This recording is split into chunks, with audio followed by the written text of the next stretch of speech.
Bonjour à tous, bonjour à toutes et bienvenue dans Innover pour hier et pour rien, l'émission qui regarde l'innovation droit dans les yeux, même quand elle devrait détourner le regard.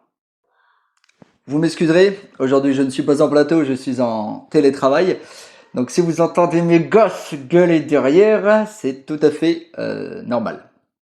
Aujourd'hui nous allons aller à la rencontre d'inventeurs visionnaires, des fois en retard sur leur temps, des fois légèrement en avance, mais très souvent là où on ne les attend pas. Nous partons immédiatement à la rencontre de notre premier inventeur. Il s'appelle Hervé, il remet en doute notre notion au temps, enfin, surtout le sien. Votre réveil vous réveille toujours lorsque vous êtes à l'heure. Mais qu'en est-il lorsque vous êtes en retard? Se lever à l'heure, c'est une obsession moderne, hein. Mais si le problème n'était pas le réveil tardif, mais l'illusion d'être à l'heure. Voici Hervé Meurcoucher, inventeur indépendant. Depuis 15 ans, Hervé travaille sur une idée simple. Prévenir le retard, en l'acceptant.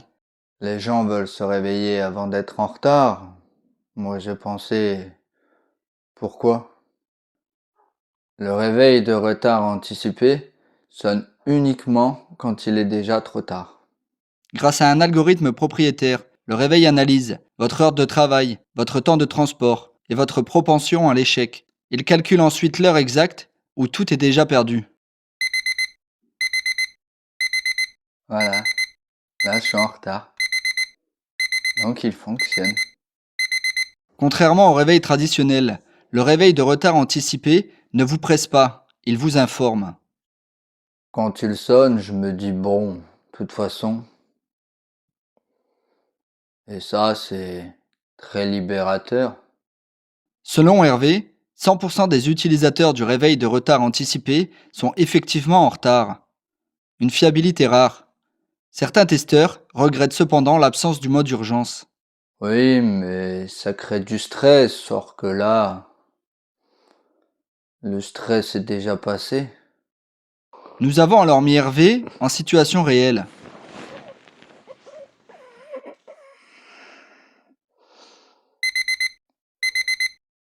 Ah, là j'ai juste un peu d'avance sur mon retard. Le réveil de retard anticipé ne promet pas un avenir meilleur. Il garantit simplement que vous saurez quand il est trop tard pour agir. Une invention en retard sur son temps. ou peut-être en avance sur le nôtre, qui sait. Bref, pour notre prochain reportage, nous partons à la rencontre d'un inventeur qui ose se dévoiler. Un homme sensible, très sensible. Voici Oscar, un inventeur qui ose se mouiller. Le parapluie, tout le monde le connaît, il sort quand il pleut. Mais Oscar a décidé de remettre en question ce principe fondamental. Alors oui, c'est vrai que étant très Susceptible. J'ai donc décidé de créer le parasec. Il se déploie uniquement lorsqu'il fait sec et surtout il protège contre les tempêtes émotionnelles. Une invention pensée pour un monde où la pluie n'est plus toujours météorologique. Sérieux, hein? Ah, vous voyez, putain, vous coupez, voyez, coupez. il a détecté. Ça va, mec? Je l'avais dit. Le parasec ne protège pas de la pluie, mais parfois, il révèle l'orage avant qu'il éclate. Ah bah oui, je l'avais dit. Une protection à sec contre l'humidité des émotions. Bravo à lui et courage au caméraman. Après une courte page de pub qui nous casse tous les couilles, nous allons découvrir un inventeur à découvrir qui aime nous faire découvrir ce que nous voulons découvrir. Vous êtes sûr pour le texte là?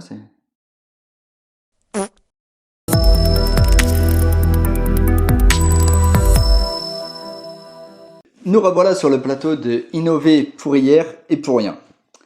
Nous repartons directement avec Roger, un inventeur passionné de nouvelles technologies et qui remet en doute notre relation avec l'eau. Nous avons rencontré un inventeur visionnaire, dont la création pourrait bien changer notre rapport à l'eau. Bonjour. Enfin, pour ceux qui s'intéressent encore à la superficialité. Cette bouteille, elle n'est pas là pour t'hydrater. Elle est là pour réveiller les consciences. Réveillez-vous, les gars. Bah, je me suis dit, quand tu pars en randonnée, au cas où t'as soif, tu prends une bouteille pleine. Si t'as pas soif, tu prends une bouteille vide. Tout simplement. Bah ouais. La bouteille vide se connecte à votre smartphone et vous rappelle que vous n'avez pas soif. C'est vous là, dans le concret. Vous posez jamais la question. Vous buvez, soumis à l'eau, comme des esclaves. Et les médecins affirment que nous hydrater c'est important, c'est pas une option. Les médecins, des complices. C'est un complot pour que vous buviez trop. Ouvrez les yeux les gars, c'est juste pour enrichir Cristalline. L'eau, c'est juste un outil de contrôle social, rien de plus, comme tout le reste. Exact, enfin quelqu'un qui comprend.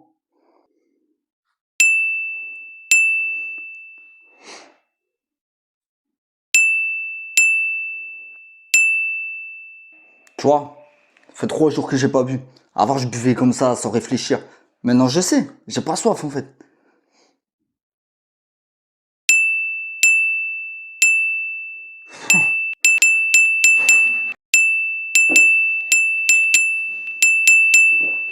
Mais vous avez bu alors que l'application dit le contraire? Justement, j'ai vu entre 2 notifications. Maintenant, l'appli a raison, j'ai plus soif maintenant. Avec la bouteille vide, Roger Pas Soif nous rappelle que parfois, la soif n'est pas une question de corps, mais de conscience. Une invention qui a soif d'ingéniosité et aussi de contradiction. Pour notre dernier reportage, nous avions allé, les gars, sur ces... Ok. Claude a inventé un thermostat, mais pas n'importe quel thermostat. Il vous indique la température exacte dont vous avez besoin. Avec Innover pour hier et pour rien, nous sommes allés à la rencontre d'un visionnaire qui a décidé de réinventer la relation que nous entretenons avec notre habitat. Oui, exactement. Vous pensez que le thermostat vous sert à chauffer? Erreur, il doit vous faire penser, douter, réfléchir et parfois même vous faire remettre en question. Le thermostat intelligent à personnalité variable adapte le climat intérieur, non pas à la température, mais à la personnalité de l'utilisateur. Réduisons notre empreinte. Chauffage réglé 4 degrés. Bon pour la planète. Stimulant pour l'esprit. Oui, le corps s'adapte, mais l'âme aussi. 4 degrés, c'est la méditation hivernale. Vous êtes sûr que c'est confortable là?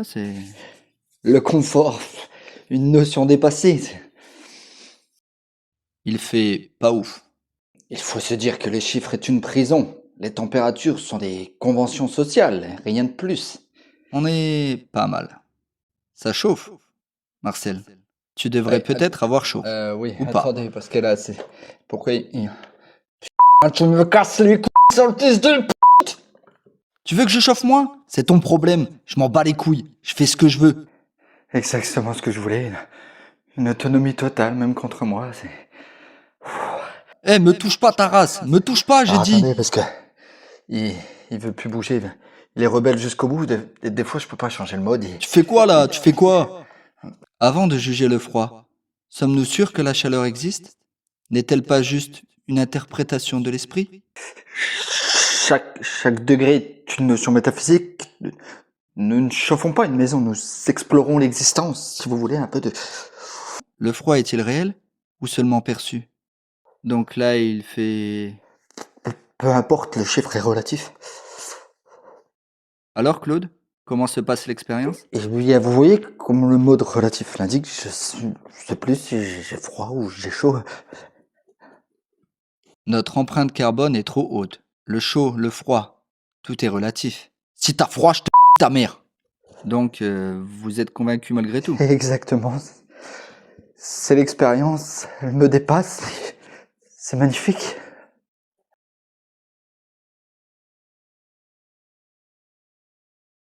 Non mais c'est exactement comme prévu.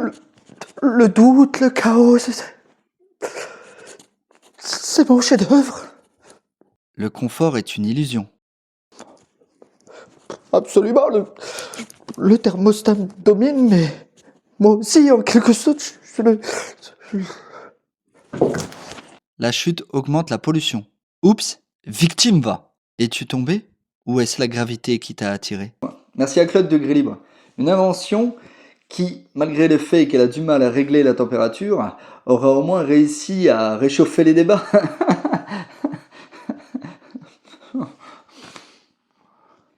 Merci d'avoir suivi Innover pour hier et pour rien.